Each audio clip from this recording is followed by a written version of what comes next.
Good morning, everyone. Welcome to American Scousers Morning Coffee or Tea with American Scouser. It's Monday, so the grumpy mug is in effect with the coffee. And get ready for this. As always, and every Monday, the Polish Prince is here, but it's Polish Prince with coffee. What's going on, man? Championes, man. Not much. I'm here. I'm doing well. Is that like a New Year's resolution you made? You were like, I'm going to make coffee on Mondays. I'm gonna get up 4 minutes earlier than normal to make sure I can actually have coffee. But this is still part of my plans of having something different every week because I haven't had coffee for like a month and a half. So this still fits in that little space. Alan is with us. Good morning, Alan. Happy New Year to you as well. Happy So, New Year. Happy New Year. Any New Year's resolutions we were talking about earlier? So, let Yeah. the audience know your New Year's resolutions so they can just cry and weep. Go ahead. So I don't know what's. No, I'm getting married this year in June, and so starting today, my fiance and I have officially begun our diet and workout plan for June when we go to the beaches of the Punta Cana. So that is my New Year's resolution. Do you have any, Timuchin? Honestly, I don't. No. I really don't. It must be an age thing. I just found it shocking because anybody who watches us regularly knows you probably are the last person who has to get their act straight and eat better. I'm sure that you're the last person people say that fat bastard better lose some weight this year. But Alice says, "Congratulations, Matush." Thank you, Alan. I know that's the wedding or the New Year's resolution, but yeah, I don't really have a specific one. I know we said in terms of getting back in shape, it's just got to go back to our regular regime. But we're like, it's the busy season for us for work with Ange, and then Christmas, New Year's, Layla's birthday is in the middle. There's way too much celebrating All going piled on. up. Yeah. So now we're going on vacation after like a week after this week. So next week there'll be no morning coffee show, by the way. So we'll be going on vacation when we come back from Vegas. After we've hit the buffets and we cannot eat any longer and stuff, we were like, hey, we're gonna get back in the thing and stuff like that. It was going really well for a while, but then yeah, this happened. But yeah, You've been enjoying life. It's fine. yes, let's go with it. Yeah, I like that actually. I should probably, yeah, I'm gonna use that line from now on. I'm just enjoying. Are you fat? No, I'm just enjoying life. I'm not I'm overweight. I'm just enjoying life. Well, we finished the year strong-ish, let's say, with the Reds. That was like a really odd game last game. Michael Martin says congrats as well. I'm assuming that's for my workout plan. No, it's for your trip. There, yeah, I see. I can tell I'm not overweight. I'm under tall. Yes, that's another one. I should make a. You know what? Forget going to Lifetime working out and shit. I should just memorize a bunch of lines I can just throw around. Like I'm enjoying life. I'm under tall and stuff like that, and just like roll with it. But yeah, so let's get back to the boys. Not a lot of headlines. I'm sure there'll be a lot of action going on now that the New Year's is here and people can sign people and all that kind of stuff. Obviously, the Gakpo situation for today, if somebody opens up the office and signs the paperwork, he's official and he can be on there. We were talking about this on the Discord channel, so he can like officially train with the team. Mm-hmm. But he's ready to go. Sounds like he would be just an option to bring off the bench, either as things go really well, as icing on the cake, or if things are going really bad, like where we break the glass and just pop up Gakpo and see if he can make something or something like that. But yeah, I mean, we kind of finished the year strong, maybe not in terms of performances, but kind of like stringing along some wins. And man, it's very key, looks like, right? I mean, you look at all these scores over the last 7 to 10 days, people are constantly dropping points. So ugly or not, when you get these 3 points, you can climb up really fast. Absolutely, yeah. I think that's something at the end of the day to take a look at and still be happy about. I know there wasn't much to be happy about performance-wise, like you've been saying, but at the end of the day, if you have teams like City drawing against Everton, teams like Spurs dropping points against Villa, it feels good. And I feel like with that, looking back on it, the win against Villa looks more and more impressive now that we look back. Since Emery took over, they've beaten Brighton away, United at home, Spurs away was their only loss, or they've beaten Brighton away, United at home, and Spurs away. Their only loss was against us. So even something like that looks good now too. So the big challenge will come today, and we'll get into it. But it's with the kind of wacky year it is right now. It's unfortunate that there have been those two matches where they dropped points against Leeds and Forest, but in the same breath, there's still enough room to at least fight back for that top four, top three spot. I don't want to say that the title's out of the picture. I want to say that the title's out of the picture, but I'm not going to because I don't want to disappoint Kazi. I know he's out there listening somewhere, and I have to be on his side. So, but I think it'll be a much tighter and contested fight than it has been in the last few years, which I think will make for a pretty exciting finish to the season. Yeah, because that top four looks like it's going to be a hot mess, but Spurs are falling. And that's the thing. I don't even know how much you can put into the last couple of weeks and say this is how they're going to roll. We kind of knew getting back from the World Cup was going to be different for every team. And looks like some are obviously coming back a lot worse than others. Where would you put us in terms of like how we came back? Obviously, the results are good, but the performances have been. For 2 minutes, you're like, Liverpool. And then for 2 minutes, you're like, what the fuck? And then, 2 minutes. So where would you put our return? Right here. Not here or here. We're still right here. I'm not sure exactly what to make of all of this. I feel like I think it's just, it comes down to,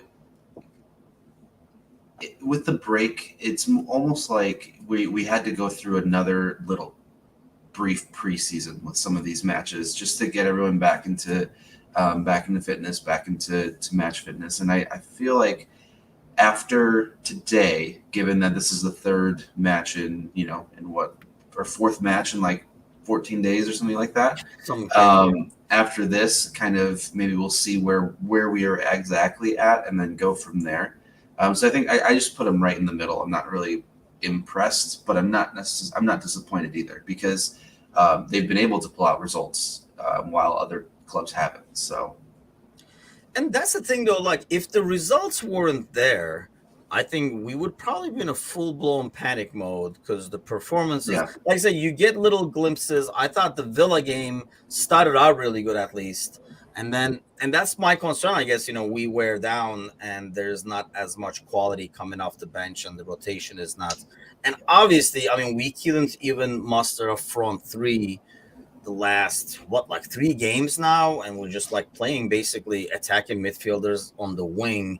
And it shows. I mean, Ox, as much as I try to stick up for him, like this last game was just horrendous. I don't even see as much of the defensive work rate that he showed the previous game that I was praising him for, like the press and stuff like that.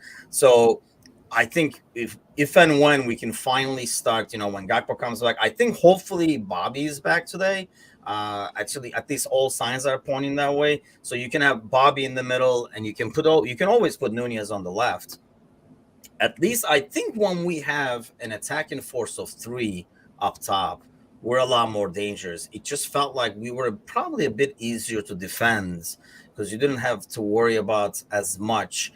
I mean, Ox has totally lost his burst. There were a couple of times where like he cuts in and he just cuts in the same speed as he was just like normally dribbling. There's no extra burst or anything like that. So it seems very easy to defend. So let's get to the lineup, I guess.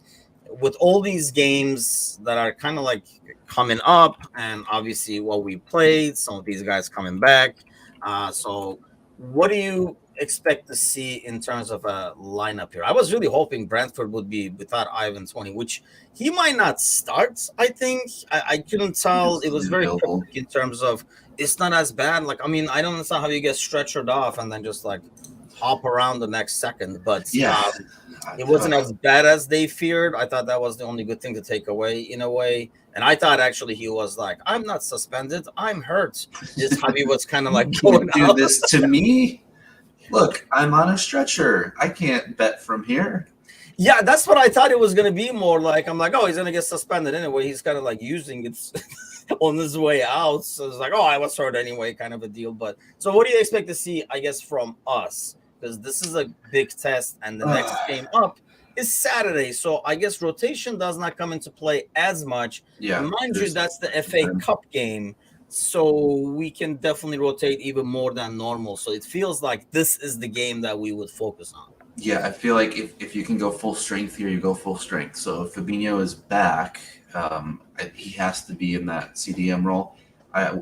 We both love Henderson. We've loved Henderson for a long time, but that midfield is not good with Henderson back there anymore. You know, if you're going to put him in that role, he's good coming off the bench in the last 15, 20 minutes for that specific role. Otherwise, the midfield really suffers. So Fabinho back in. And then I think Thiago and Keita is what I see coming in the midfield. And I think Konate slides in for Matip. If Rabo is fit, Rabo goes left, obviously. So I could potentially see Costas come in if Rabo's injury is bad enough. Klopp said it was just a dead leg, so he should be fine, but never know. And then up front, then with Bobby being back, I don't know how ready he is, so we might still see a situation where it is Ox, Nunez, and Salah.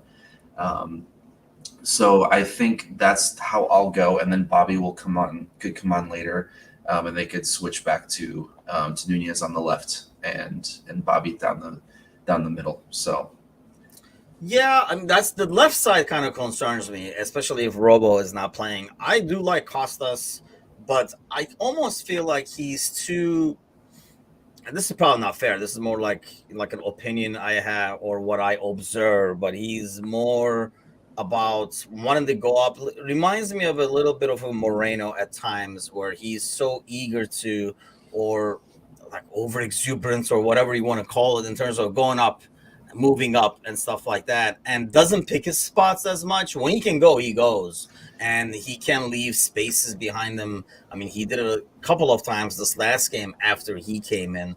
Ryan says, I've actually felt better about Hendo than Thiago lately. I think I would say probably the same thing up until a week or so ago. And I think that's where we get to Hendo for him to be the Hendo that you and I like appreciate and like and stuff. I think he needs rest.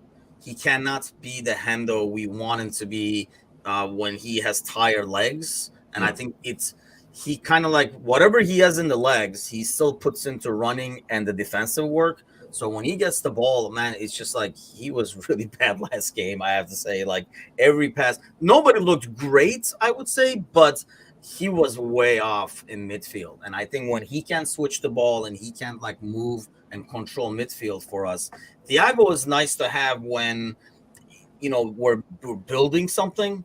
I thought Thiago probably was like the best I've seen actually the last game.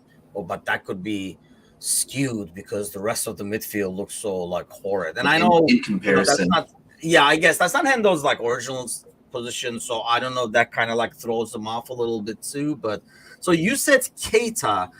Any concerns of Keita in an away game starting? Oh yes, yeah, 100%. And talking about if Costas does play instead of Rabo, having that left side consist of Costas, Keita, and Ox defensively is what nightmares are made of. So I mean, thinking about it now, saying that out loud, it's scary to say.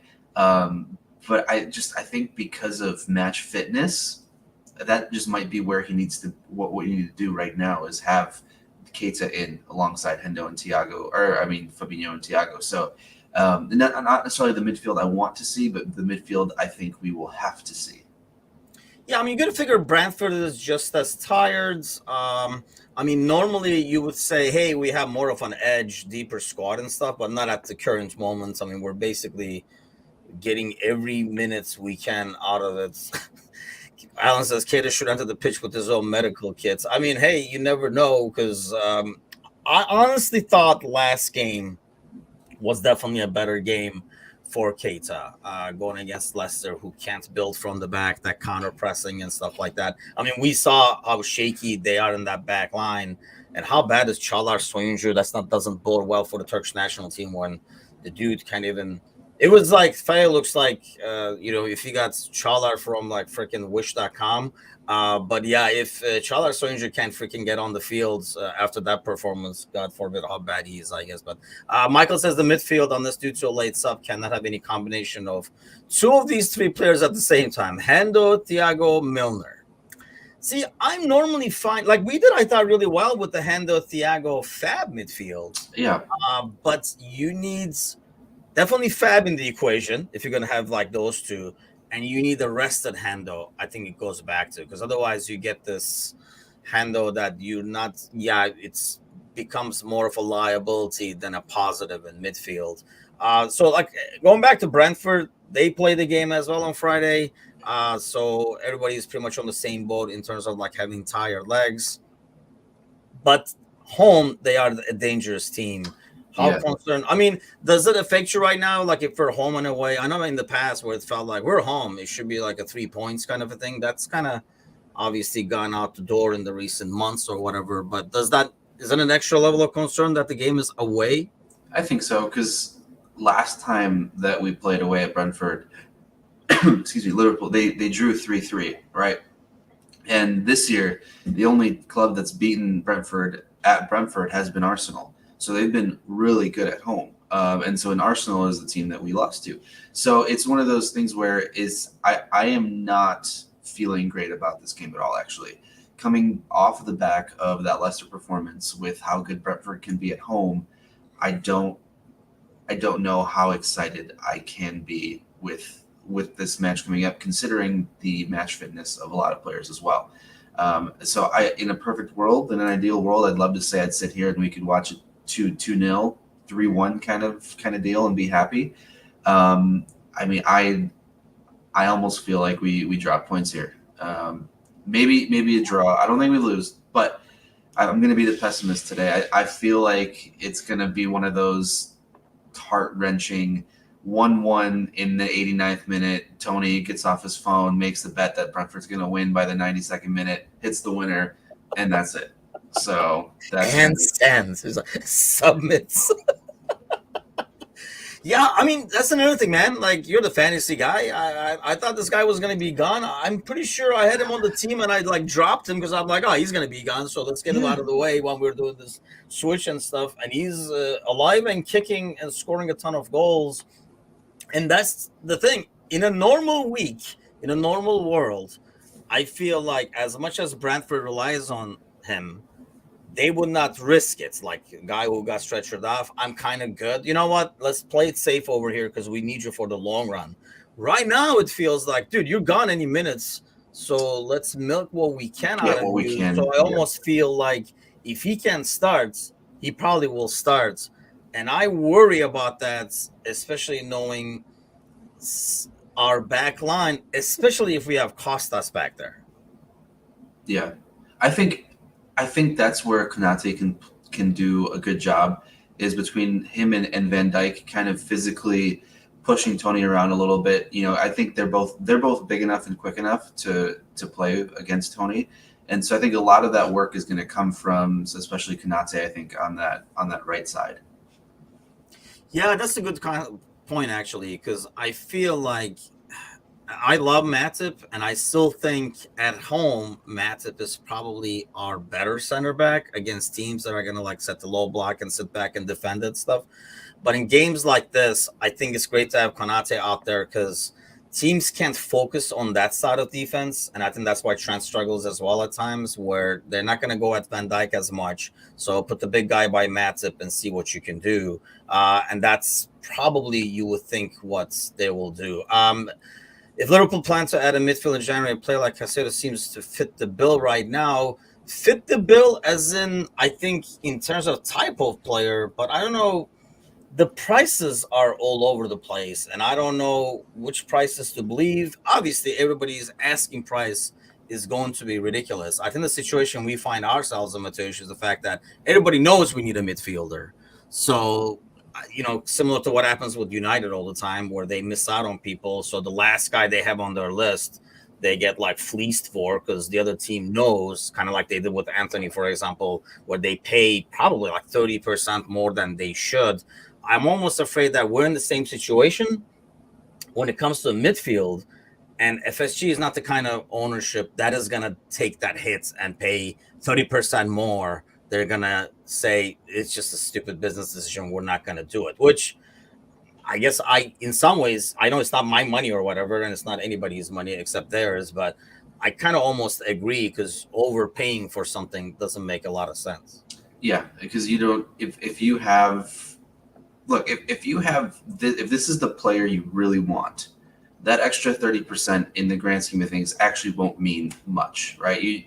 Yes, you pay a little bit more over the course of how many years they want to break that deal up in, but if that's the player you really want, you're willing to spend that money. So I think in sort of situation like Jude in the summer, possibly, if they're willing to spend 150, 175 because they know this is the guy they want, then that makes sense. But yes, if you have Caicedo on the list, but let's say you also have a plan B, C, D, E that you also really like, and plan B through E is not 30% extra than what you're anticipating, then you're willing to settle for the Bs and the Cs and the Ds, which they have in the past, and it's worked out, with guys like Salah and Mane. And so we've seen it work, and sometimes it's in our favor, and sometimes it's not. But ultimately, I feel like if they truly did like Caicedo enough, I don't think the 30% is enough to push them away.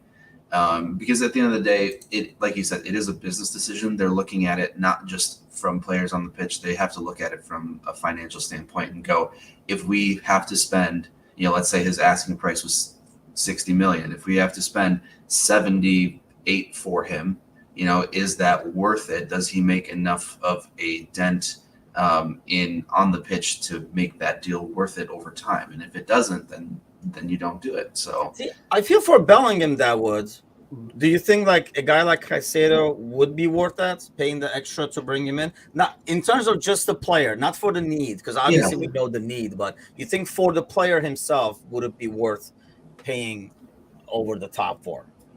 I mean, given today's market and how much players cost, I don't think 70 million is insane. I think it's a little high, but I feel like having someone like Caicedo would be a good fit for the team overall. And I think, unless they want to go for someone like McAllister from Brighton instead, that would be reportedly half the price. I think because pretty much what you do is you kind of have to take a step back and you look at it and you go, all right, if this player is X amount and this player is X amount, which one of these makes more sense? So we're talking about Enzo for 100 or Caicedo for 70. Caicedo for 70, like it's kind of a no-brainer, and it's someone who's played in the league, who is familiar with the league, and so someone who can come in right away. You don't have to worry about him settling in and getting his feet settled into this new league, this new country. He's just ready to go. So I don't think 70 is absurd. Would I rather hold the 70 and maybe find a stopgap midfielder for 30 and then splash the rest of the cash in the summer? Yes, I think that's where I would go. But if they think that 70 is good for Caicedo and they agree to 70 for Caicedo, then I'm on board. Yeah, I'm glad you actually brought that up because I'm on the same page with that. I'm almost hoping we lose out on this Enzo deal because I feel like it's a lot bigger risk that I don't feel the same way for Bellingham. I feel like he's going to fit in because he's coming to a country at least he's used to. And an environment he's used to. So you have all those going for you. Whereas, like, I would rather overpay, even if it is McAllister or, Caicedo, just because of the fact that we've seen him in the Premier League. There is no, at least you're buying that risk, I think, by paying extra. Like you're covering your risk. You're like, he's going to work out in the Premier League. Whereas, but this whole Enzo thing, I just feel it's ridiculous to spend that much on someone very unproven. Like I say, I just had this fear of like World Cup performers because we've seen way too many horror stories. And I know the kid is good. And I think, like I say, having him be a little on the douchey sides does not really fit me, especially for spending that much to a guy. It just Yeah. kind of like concerns me. And you want more. I mean, you have a guy like Nunez up top now, and you do want that probably in your striker. I think like kind of like a more of like more aggressive and stuff like that. You don't want your in your striker, but I don't think you want that in your midfield. In terms of you want somebody like Henderson who's going to go all out, but not lose control and kind of like go over the top and stuff like that. And I felt like I really fear like the whole Enzo thing. So I'm hoping, somebody else gets it and we force him to overspend by having our name in the equation kind of a deal, somebody like Chelsea or whatever, and then we will move on for them. By the way, like, what do you make out of all the teams that are kind of like stumbling across? Which I did watch the City Everton game, and that was a painful watch, I have to say. As beautiful as their goal was, City did not look like City, and like they're normally not as much fun to watch anyway because it's a lot of like like slow moving the ball around, especially against teams that sit back like Everton was. But out of all those teams on the top part of the table, which one are you shocked by the most in terms of their performance? Probably Spurs because they just looked really, really bad. And on top of that, once they had Kulusevski out injured, and you took a look at their bench, and their entire bench was just made up of wing backs and defensive mids and center backs, and you're thinking, how is this team set up? How is this team set up? Like what makes sense here? This is Conte. Conte, what can he do with all these players when all that he has are just defensive players? And so I feel like we kind of saw a downward trend with Spurs going into the World Cup. So I thought maybe they'd be one of those teams that could still hang around. But after watching them against Villa yesterday, I don't know if it's going to be there for them this year. Or maybe Unai Emery is just an absolute genius and knows how to manage a team because if Gerrard's still in charge of that Villa team against Spurs, maybe it's not played like that exactly. So I think Spurs was the most shocking, and I think Newcastle dropping points to Leeds was a little shocking as well, especially at home. I didn't expect that to be a 0-0. I mean, I expected that to be like a 5-3 barrage. So, I mean, I think the more shocking thing was there wasn't a single goal scored between them. Yeah, I agree. I thought that was going to be like, I was like, when you look at the schedule, like, well, that's going to be a fun one kind of a deal. And yeah, I didn't get to look at it at all. But yeah, I mean, obviously when it's 0-0, I don't know how excited the game itself was. Sometimes you can have a 0-0 game that's like really exciting to watch. Just people can't get it across the line. But yeah, that was like shocking to see them lose points. But I think that's the thing with Newcastle. I mean, as good as they are still a few pieces away from being consistent and constantly getting those wins. And yeah, I mean, Spurs, now they're going to play against Palace at, like, I mean, I guess it's still London, but at Palace. That, I mean, it's a tough stretch for them where they play Arsenal at home, then they go to City, then they go to Fulham, and then they have City at home. And then they go to Leicester City. That's a really tough stretch in like January for a team that, like as Ryan is saying, has been kind of garbage to watch. So they could be dropping a lot more They points. could have all of Three of 15 points their next 5 fixtures. Yes. I mean, that is at this point in the season. I mean, any point in the season, that's brutal, obviously, but especially at this point, that's just morale crushing. That's at that point in this right at the end of January, you just dropped 12 out of 15 points. You're like, all right, this is what we have nothing else to play for. We just played ourselves out of top 4. We're in that hell purgatory where we're not good enough to compete and we're not bad enough to compete. Because you have the relegation teams that are still fighting against each other and playing in and out, and then you have the teams at the top 7 playing, and then you have that middle where they're just like, we're just here to have some fun, guys. Like we can't win or lose anything. So hey. Yeah, like I say, I think they're going to be the one. I mean, they already dropped, but they're going to keep dropping. I think it's just going to be. I mean, when you look at the standings now, we win this game hopefully, and we're right there. We're only 3 points behind Newcastle with the games being equal. So, who I mean, have been on a great run themselves aside from this line. I mean, they had like the 4 wins in a row. I mean, even City looked like it could be catchable. At this stage, there's no really. I mean, I know there's like millions involved and stuff like that, but between 3 and 4 and 5, Yeah, I don't care. Let's just get to the top four, and then so that you can kind of like focus on the Champions League and stuff like that. and Ryan says, to be fair, Spurs have had a lot of injuries, but so does everyone else.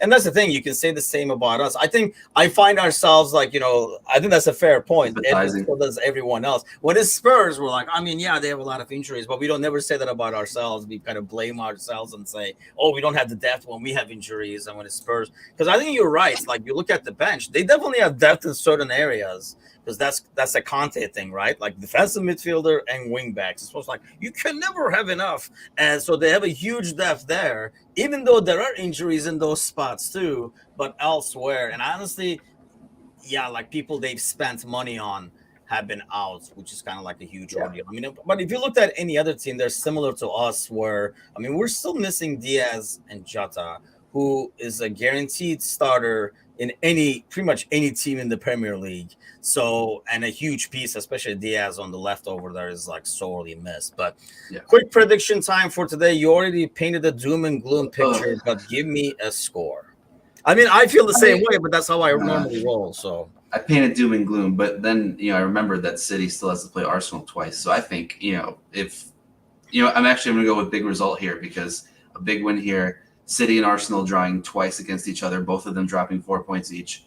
Perfect recipe for a title challenge comeback. So you went from us losing points to like winning the title over here. Kazi would be proud. This is why I don't drink coffee in the morning. That's why I get up too late to brew it, because then I come out with these wildish, outlandish predictions where I can play both sides, and at the end of the year I can tell you I told you so. Let's see. Okay. Who does that?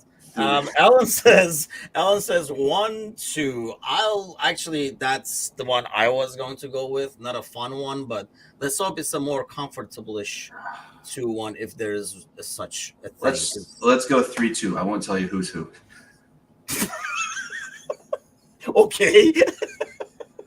You pick. Yeah, it's a new prediction thing where you pick. I give you numbers. You pick teams. No, let's go Liverpool 3-2.